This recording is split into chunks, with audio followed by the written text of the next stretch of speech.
கிறிஸ்துவுக்குள் பிரியமான சகோதர சகோதரிகளே, உங்கள் அனைவருக்கும் நம் கர்த்தராகிய இயேசு கிறிஸ்துவின் நாமத்திலே வாழ்த்துதல்களையும் ஸ்தோத்திரங்களையும் தெரிவித்துக் கொள்கிறோம். புதிதாக கிறிஸ்தவ மார்க்கத்துக்கு வருகிற கிறிஸ்தவர்களுக்கு போதகர்கள் அவர்களுடைய பழைய பெயர்களோடு ஒரு கிறிஸ்தவ பெயரை சேர்த்து விடுவார்கள், அல்லது பழைய பெயரை முற்றுமாக நீக்கிவிட்டு ஒரு புதிய கிறிஸ்தவ பெயரை வைப்பார்கள். அதே மாதிரி இந்த போதகர்களும் தங்களுடைய பழைய பெயர்களோடு ஒரு கிறிஸ்தவ பெயரை சேர்த்து கொள்வார்கள், அல்லது புதிய கிறிஸ்தவ பெயர்களோடு அவர்கள் வலம் வருவார்கள். சரி, இந்த கிறிஸ்தவர்கள் கிறிஸ்தவ பெயர்களுடன் தான் இருக்க வேண்டுமா, அல்லது ரட்சிக்கப்பட்ட சூழ்நிலையில் இருக்கிற அவருடைய பழைய பெயருடனே இருந்தால் அவர் ரட்சிப்பை அடைய முடியாதா, நித்திய ஜீவனை பெற்றுக்கொள்ள முடியாதா? கிறிஸ்தவ பெயர்கள் என்று நீங்கள் நினைக்கிற பெயர்களில் எவ்வளவு மோசமான பெயர்களெல்லாம் இருக்கிறது என்று உங்களுக்கு தெரியுமா? ஏனென்றால் பெண்களிலே நிறைய பேர் டயானா என்று பெயர் வைத்திருப்பார்கள். இந்த டயானா என்கிற பெயர் எபேசு பட்டணத்தில் இருந்த அந்த தியானாள் என்கிற தெய்வத்தின் பெயர் என்பது நிறைய பேருக்கு தெரியாது. டயானா என்கிற அழகான பெயர் இங்கிலாந்து இளவரசியின் பெயர் என்று வைத்துக்கொள்வார்கள். ஆனால் அந்த டயானா எபேசு பட்டணத்தில் இருந்த ஒரு பெண் தெய்வத்தின் பெயர். இதைத்தான் கிறிஸ்தவர்கள் இப்பொழுது தங்களுக்கு அழகாக, மிகவும் சொல்வதற்கு இனிமையாக இருக்கிறது என்று அந்த பெயரை வைத்திருக்கிறார்கள். அதே போல இசபெல்லா, இந்த பெயரையும் நிறைய கிறிஸ்தவ சகோதரிகள் வைத்திருப்பார்கள். இசபெல்லா என்கிற அந்த பெயரின் வேர்ச்சொல் எங்கே இருந்து வந்தது என்று தெரிந்து கொண்டோமானால், அது ஆகாப் ராஜாவின் மனைவியின் பெயராகிய ஏசபெல் என்கிற அந்த பெயரிலிருந்து வந்தது. இந்த ஏசபெல் தான் ஆகாப் ராஜாவை பாகால் தெய்வத்தின் வழிபாட்டை செய்ய கட்டாயப்படுத்தி அதை செய்ய வைத்தவள், எலியாவை கொன்றுவிட எத்தனித்தவள். இப்படிப்பட்ட இந்த ஏசபெல்லின் பெயர்தான் பின் நாட்களில் இசபெல்லா என்று மாறியிருக்கிறது. இந்த பெயரையும் இப்பொழுது கிறிஸ்தவ சகோதரிகள் வைத்திருக்கிறார்கள். அதே மாதிரி நாம் வேதத்திலே எஸ்தர் என்கிற பெயரை அடிக்கடி வாசிப்போம். அது எஸ்தர் புத்தகத்திலே மிகவும் தெளிவாக இருக்கும். இந்த எஸ்தர் ராஜாத்தியை குறித்து நாம் வேதத்திலே பார்க்கும்போது நல்லபடியாகத்தான் வேதம் சொல்லி இருக்கிறது. ஆனால் அந்த பெயரின் வேர்ச்சொல் எங்கே இருந்து வந்தது என்று நாம் பார்த்தோமானால், ஆதியாகமம் 10வது அதிகாரம் 8வது வசனத்திலே கூஷ் நிம்ரோத்தை பெற்றான் என்கிற ஒரு வேத வசனம் இருக்கிறது. அந்த நிம்ரோத்தின் மனைவியின் பெயர்தான் இஸ்தார். அவளுக்கு இன்னும் ஒரு பெயர் உண்டு, அதுதான் செமிராமிஸ். அவளுக்கு இன்னும் ஒரு பெயர் உண்டு, அதுதான் அஸ்தரோத். அப்போது இந்த எஸ்தர் என்கிற பெயரானது இஸ்தார் என்கிற அந்த பெயரிலிருந்து மருவிதான் எஸ்தர் என்கிற பெயர் வந்திருக்கிறது. இந்த இஸ்தார் எப்படிப்பட்ட பெண்மணி என்று நீங்கள் தெரிந்து கொள்ள வேண்டுமானால், நமது வலையொலியிலே கூட ஈஸ்டரை கொண்டாடலாமா என்கிற ஒரு காணொளி இருக்கிறது. அதிலே இந்த இஸ்தாரை பற்றியும் ஈஸ்டரை பற்றியும் நாம் தெளிவாக கூறியிருக்கிறோம். அதனால் அப்படி ஒரு மோசமான பெண்ணின் பெயர்தான் எஸ்தர். அந்த பெயரை குறித்தும் நீங்கள் வைத்துக்கொள்வது உங்களுடைய மனச்சான்றுக்கே நாங்கள் விட்டுவிடுகிறோம். ஆனாலும் பெயரிலே ஒன்றுமில்லை. தேவன் நம்மை எப்படி படைத்தாரோ, தேவன் நம்மை எப்படி வாழ அனுமதித்தாரோ, அந்த பெயரிலே நாம் பரலோகம் செல்ல தேவனுக்கு எந்தவிதமான சங்கடமும் இல்லை.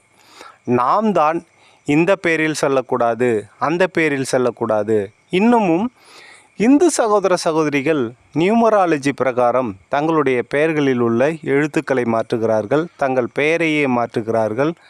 அதே மாதிரி அந்த சகோதர சகோதரிகள் தங்கள் பெயர்களை மாற்றிக்கொள்வது மாத்திரமல்ல, இன்னும் சில காரியங்களை அவர்கள் தொடர்ந்து செய்வதை பார்க்க முடியும்.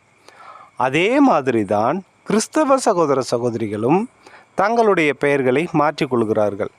பெயர்களை மாற்றாமலே வேதத்திலே இருந்தவர்களை உங்களுக்கு தெரியும் என்று நினைக்கிறோம். அப்பல்லோ என்கிற ஒரு ஊழியக்காரன் அப்போஸ்தலர் நடபடி புஸ்தகத்திலே ஆக்கில்லா பிரிஸ்கில்லா என்கிற அந்த தம்பதியுடனே இணைந்து அவன் வேதத்தை பிரசங்கிக்கிறான்.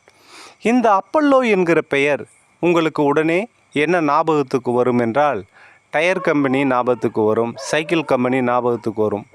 இப்படியெல்லாம் இல்லாமல் இந்த அப்பல்லோ பவுல் அப்போஸ்தலனுக்கு இணையாக ஊழியம் செய்தான் என்று பவுல் அப்போஸ்தலனே வேதத்திலே குறிப்பிட்டிருப்பதை நாம் பார்க்க முடியும். அப்படிப்பட்ட இந்த அப்பல்லோவின் பெயர் கிரேக்க கடவுளின் பெயர்.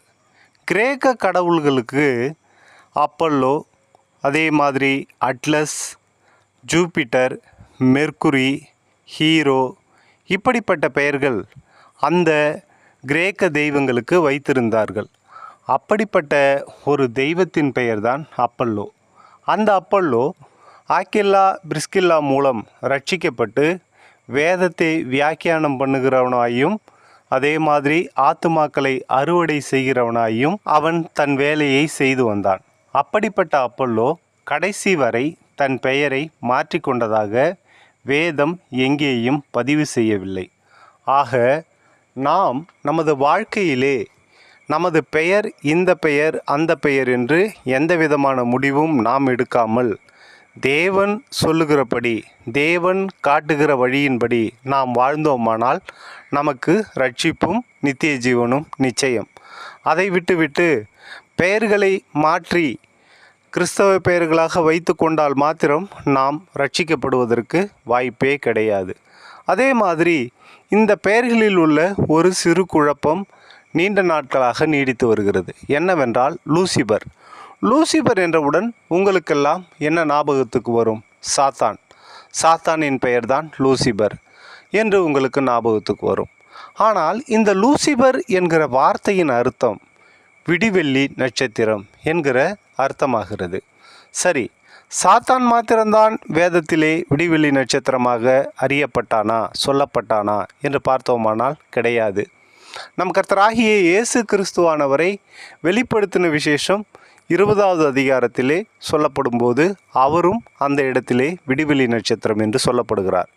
இதைத்தான் ரோமன் கத்தோலிக்க கிறிஸ்தவ சகோதர சகோதரிகள் அவர்களுடைய அந்த ரோம் நகரில் உள்ள, வாட்டிகன் நகரில் உள்ள அந்த ஆலயத்திலே அங்கே அவர்கள் லத்தீன் மொழியிலே வழிபடும்போது லூசிபருக்கு வழிபாடு நடத்துகிறார்கள். லூசிபர் என்றவுடன் உலக மக்களுக்கு தெரிந்தது சாத்தான் தான் லூசிபர் என்று நினைக்கிறார்கள். ஆனால் அந்த மொழியிலே லூசிபர் என்றால் விடிவெள்ளி நட்சத்திரம் என்று அர்த்தம். அப்போது அவர்கள் அந்த இடத்திலே ஆராதனை செய்வது அல்லது தொழுகை செய்வது நம் கர்த்தராகிய இயேசு கிறிஸ்துவானவருக்கு. ஆனால் உலக மக்கள் பார்வையில் லூசிபர் என்றால் சாத்தான் என்று அர்த்தம் கொள்ளப்பட்டிருக்கிறது. அதனால் பேரிலே ஒன்றுமே கிடையாது. ரட்சிக்கப்பட்ட ஒவ்வொரு மனிதனும் வாழ்விலே தான் அவன் ரட்சிப்பும் அவனுடைய பரலோக வாழ்க்கையும் அவனுடைய நித்திய ஜீவனும் அவன் கையிலே இருப்பது அவனுடைய வாழ்க்கையில் தானே ஒழிய அவனுடைய பெயரில் இல்லை. அதனால் இந்த பெயர் இருக்கிறது, இதை மாற்ற வேண்டும், அந்த பெயர் நன்றாக இல்லை, அதை மாற்ற வேண்டும் என்று எந்த பெயரையும் மாற்ற வேண்டிய அவசியமில்லை. பெயரை மாற்றிக்கொண்டாலும் தவறு இல்லை.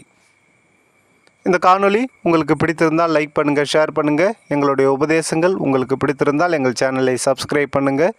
எங்களிடத்தில் ஏதாவது மாற்று கருத்துக்கள் இருந்தால் கமெண்ட் பகுதியில் வந்து சொல்லுங்கள். இதை இதுவரை கேட்டதற்கு நன்றியுடன் கூடிய ஸ்தோத்திரங்கள். தேவன் உங்களை ஆசீர்வதிப்பாராக. ஆமீன்.